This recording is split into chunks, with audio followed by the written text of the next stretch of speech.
Hey there, everybody, it's Aaron again, and today's topic is, what is your preferred future? And where are you trying to get to? What's your destination? I can't wait to give you a bunch of practical takeaways in this video, and we're going to address that question. I think of Snow White when I think of this question, and the witch, she had this like magical mirror, whatever version, you watched in, magical mirror, mirror, mirror on the wall, whatever it said, and she would ask this question, and the mirror would always give answers that could only be true, and the mirror could never lie. And so the question is, if you had a mirror like that you could ask, mirror, mirror on the wall, what's my preferred future like? Well, I don't think we actually need a mirror, because there's one answer that you can have with all the takeaways that you're going to get in this video that is going to really transform your future if you apply it to your life. And I think you will, because you're going to find it's very intuitive to you, and you're going to hear some takeaways like, I could do that, I could do that, I could do that. And it's going to be great for your life. So, but let's just say you did have that mirror. You walk up to the mirror and you said, mirror, mirror on the wall, what's my future going to be like 1 month from today, 1 year from today, 10 years from today? Well, I can tell you what the mirror's response would be. It's this: go find your 7 closest friends and bring them back with you to this very spot, and I will reflect back to you your future. The answer's pretty simple. The friends that are closest to you, that's what you're beginning to look like. It shapes your life, because how your friends think is, guess what? How you eventually think. What they think is what you begin to think. What they talk about is what you find yourself talking about, because you spend your time with these people. What they eat usually is what you will eat. Their income, their bank statements is kind of similar over time to your income and your bank statements. And even where you work is largely a degree of your friendships. There was a big study in magazine journal called Evolve, and it was called The Friendship Effect. And it demonstrated with lots of data and polling that you and I, all human beings, stay in our jobs twice as long when we have friends at work. And it's like, duh. But our productivity also shoots up when we're with friends. It's not like we're just shooting around or sitting around shooting the breeze. And we're actually working harder and producing better. Some amazing results in the study of the friendship effect. But here's the thing. Most people know this intuitively, but they're not living it out in terms of, where do I want my future to be? We kind of separate them out, don't we? Erroneously, we think, okay, this is my future, and then this is my friend time. But really, your friends are the determinative factor into your future. Your health, your job, your psychology, your mental well-being, your physiology. In fact, it's your longevity on this earth is largely in part due to your friendships, your success or whether you don't succeed in accomplishing your goals. And so, you do have the power to alter your future. You know that. I know that. And one of the greatest ways to do that is to design your friendships intentionally. So if you have a desired future, think in terms of designed friendships. Design friendships to and with your desired future. So I'm going to give you 3 surefire ways to do just that, to design friendships in a way that will help you with your desired future. Not as a means to an end, because your friends will go with you to that end, because you'll share a certain destination and a certain destiny and desired future together. And these are 3 ways that will help whether you're 10 or 100. That's what's so cool about this. Here's the first one. First way is to have positive interaction with one another all the time. And here's why. It's a common sense, almost a joke. People prefer to be around pleasure than they do pain. We run away from painful and lost relationships, and we want to be around those that make us feel better and make other people feel better at the same time. We want to enjoy our friendships rather than feel loss or pain. Now, I want to give you some elements, some big takeaways right away to have positive interaction. One is, find ways where you guys share belly laughs, because don't you remember those times? It's like, oh, remember when, we laughed and laughed and laughed and someone snorted? It's just belly laughs, pretty cool. Find ways to encourage one another. Just be an encourager. Say, you know what? I just saw you do that. You work really, really hard. And I just want you to know I'm proud of you. That's pretty cool. Just notice things, observe things. Hey, I noticed that you wrote a chapter. Way to go, and just encourage. A third way is to expand each other's emotional range. So bring joy, bring a depth of love, bring inner resources to share with one another, and expand each other's emotional range that way so that we're always not stuck in the same emotions. Trust each other. There's a third way. And share secrets with one another. You're like, Aaron, I don't want to share secrets. I've burned bridges, and they've burned bridges with me by, not keeping secrets. And that's why you may not have the quality of friendships that you have. And same with me. We start to get guarded, don't we? Because we've been burned and hurt.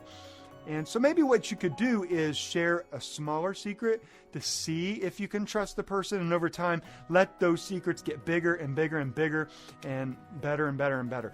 A fourth way to develop positive interaction is to help the person gain clarity, help your friend gain confidence and clarity, and let them give you clarity and confidence. Let them speak into your soul.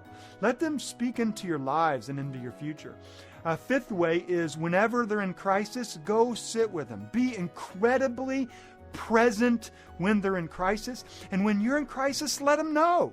And let them be fully present with you. They don't have to fix anything. Just let them be there. A fifth or sixth way is find ways to energize them, find ways to grow them, buy them a book, get them a CD, buy them a copy of something, and help them grow. And let them let you grow and energize your life by speaking into your life. Celebrate their victories. Somebody once said, friends tolerate your victories. No. Forget that idea. Celebrate people's victories. When your friends make $1 million, $5 million, $20 million, $50 million, when your friends get a trophy, when your friends get a new house, when your friends are in love, celebrate that. Buy some champagne, drink the water, whatever you drink, and celebrate that. And let them celebrate you. Don't say, nah, let's just celebrate. Have a little party. Another way in that same category is mourn with them and cry with them in their losses, in their sadness. Everybody needs a shoulder to lean on, right? So celebrate the victories, cry in the sadness. Always be asking the question, how can I help? That's part of positive interaction. Continually ask your friends, how can I help? How can I help? How can I help? And they'll parrot that. They'll begin asking you, how can I help?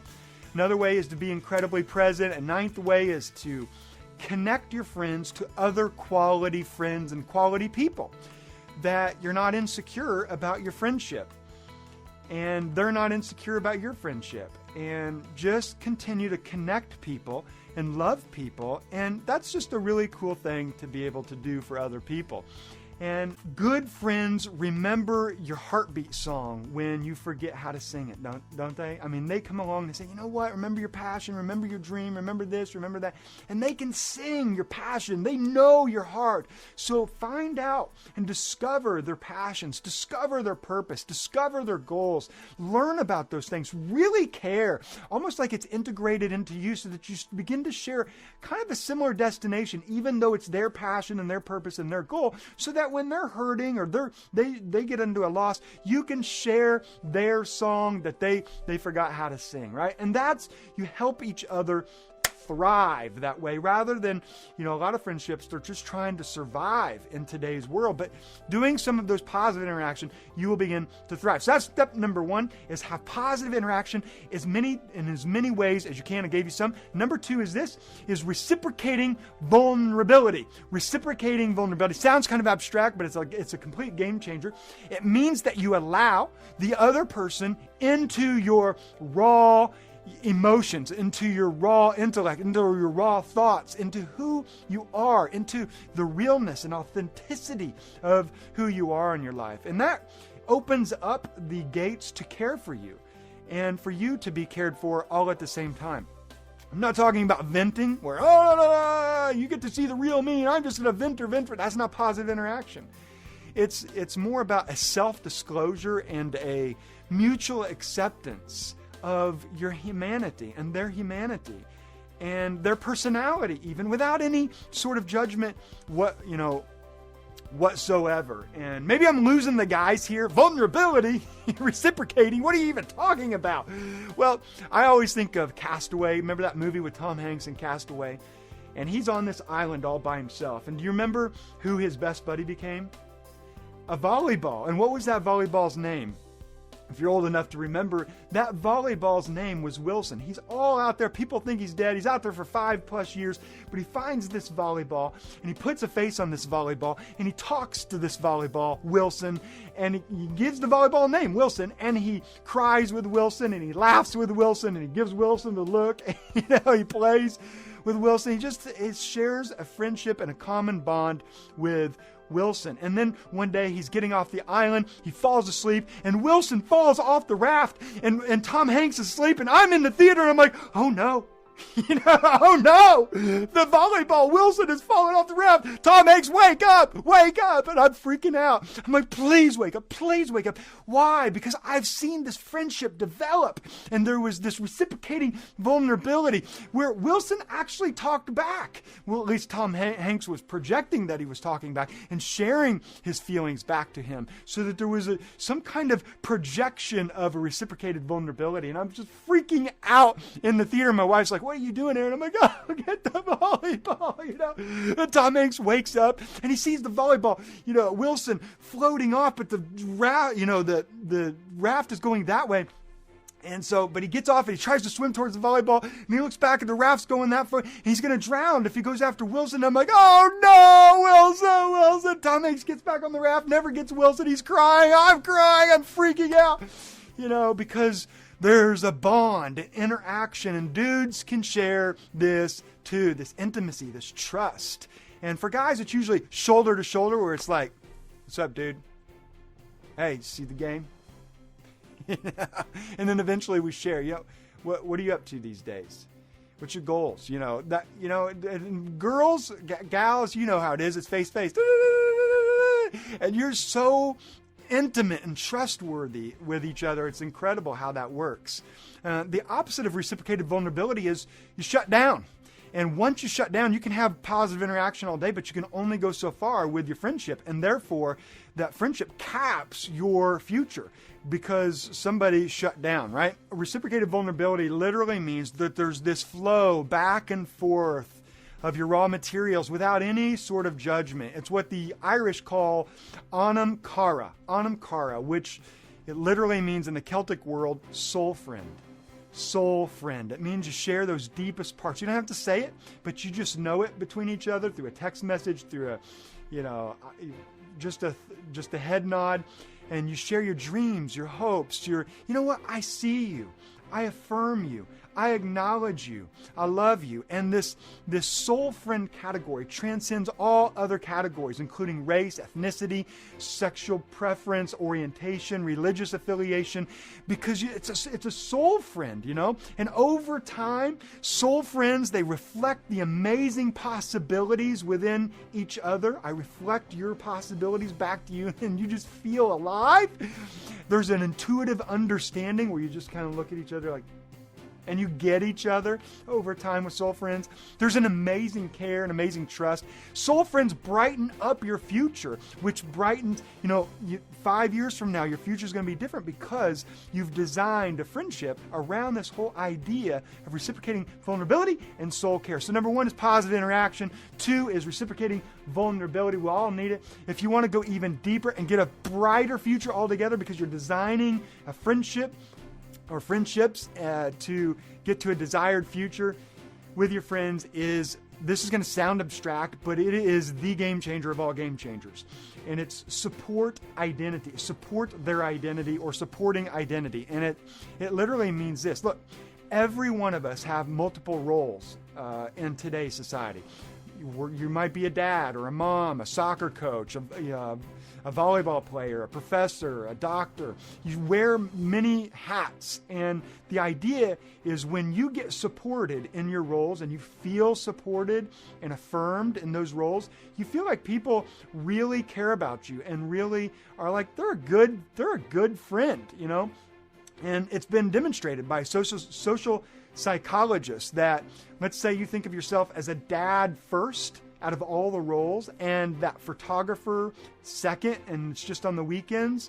Well, if more than likely, somebody who's going to be your best friend is going to consider themselves as a dad first, because it supports your social identity. It validates your social identity. This is why people of the same races are BFFs. People of the same religion are usually best friends. People of the same culture are best friends. People who enjoy the same sports are best friends. It's why you get Facebook likes. Because when you ever say, why did I get a Facebook like here and not in the other post? Because your Facebook like validates their identity. They like something about your Facebook post that validates who they think they are. And when you affirm other people's social identity, they like you and you like them. And when you are part and parcel of somebody's social identity, you're a dad and they're a dad, and you identify that first, or you're a soccer coach and they're a soccer coach, you begin to like each other a lot. So here's the key. Here's the takeaway here. Determine how your friends view themselves. Do they view themselves primarily as a Christian, as an atheist, as an author, as a mom? And then affirm in as many ways, you don't have to be the same role, but affirm in as many ways as you can their social identity, through cards, through letters, through Facebook posts, through social media, through a wink, whatever it is. Better yet, sit down with each other as lifelong friends and say, what could we pick out as an identity? Maybe we don't even have yet. Let's pick a sports team together and root for them. Let's start going to the ballet together. Let's go for walks together, and that becomes part of your identity, health and exercise or eating or challenges. You just improve on that identity, you'll improve your future. I know it sounds abstract, but it's unbelievably helpful if you can remember that it's all about identity support, because people's behavior always follows their identity. And if they don't feel like you support their identity, their behavior will move into a different direction. Your friendship will dissolve over time. But if you support their identity, their behavior will want to be around you. There's pleasure as opposed to pain. They'll feel good towards those who support them, and they feel a loss towards those who don't support them.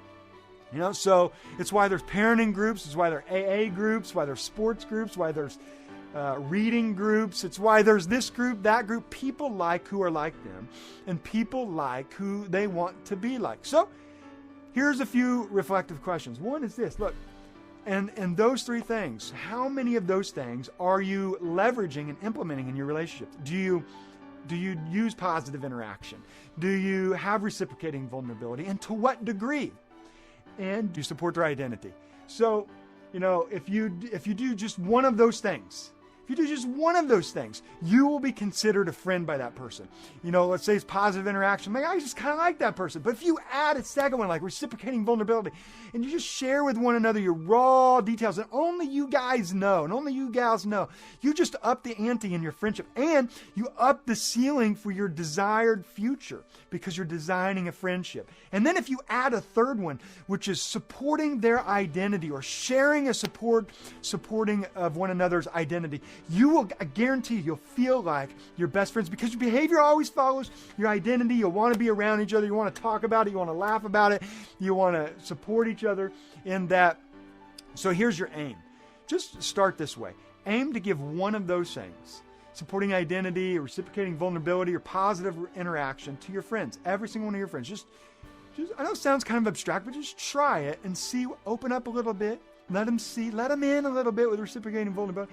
Find their role and support and affirm their role. Watch what happens. And use a little bit of positive interaction with the ways that I mentioned, or something else that you come up with, and they will consider you as a really, really good friend. Look, Mark Twain once said that we all have, if we're lucky, 2 to 3 great friends in life. Well, I think he's grossly overestimating, because people don't follow these 3 steps of supporting identity, positive interaction, reciprocating vulnerability, and instead unconsciously exchange those 3 things for other things. So they exchange positive interaction for negative information. They're always sharing negative information about a person, whether it's through gossiping or the news. And people don't want to be around pain and negativity for very long. So that relationship won't last very long. Instead of reciprocating vulnerability, people put up walls. Because why? We've been hurt, right?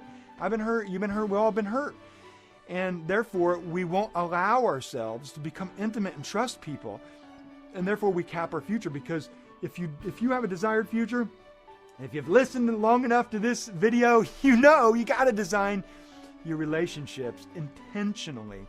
And then, instead of supporting identity, here's what we do. We demonize groups. We demonize religions. We demonize races. We demonize genders. We're condescending to other people and groups. So here's another challenge.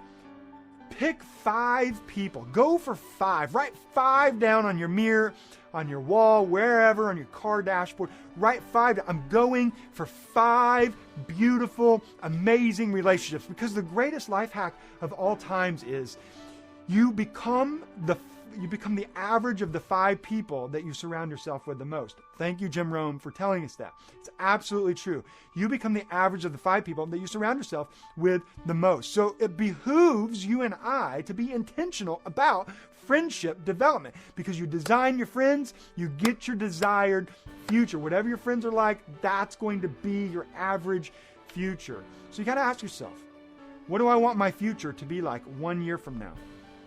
5 years from now? Design your friendships. Well, here's a few ways that you can do that. Some practical takeaways. Takeaway number 1 is this. Care for potential friends like you would have them care for you. Care for potential friends like you would have them care for you.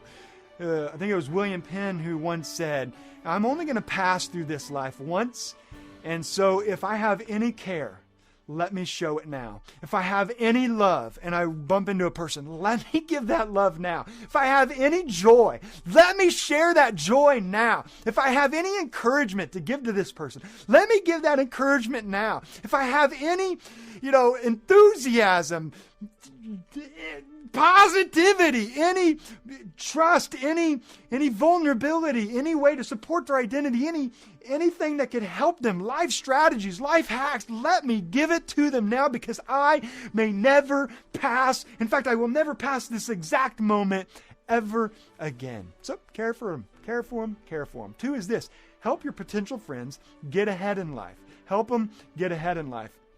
Holmes reminds us rather poignantly that the entire population, with one trifling exception, consists of all other people. And so help them. You know what? They're going to help you. It's called the law of reciprocation. You help enough people get what they want, they are going to give you everything that you've ever wanted. So that's the second one. Help potential friends get ahead in life. The third one is this. Just imagine that there's a sign around every potential friend's neck, and this says, I'm important, please care for me, and watch what happens. You're going to attract some incredible people into your life, and people who will care for you. Look, if you do those 3 things right there, you're going to attract people who care for you, people who want to help you get ahead, and people who will treat you like you are super important. You want that desired future, design those kinds of friendships. And if you don't have any friends, use those 3 things, and you will attract friends into your life. Here's some other ways that you can do this before we sign out in this video. Number 1 is this. You and a friend or a potential friend could sign up for a membership together, like at a Y or a club or a sports affiliation or a reading group.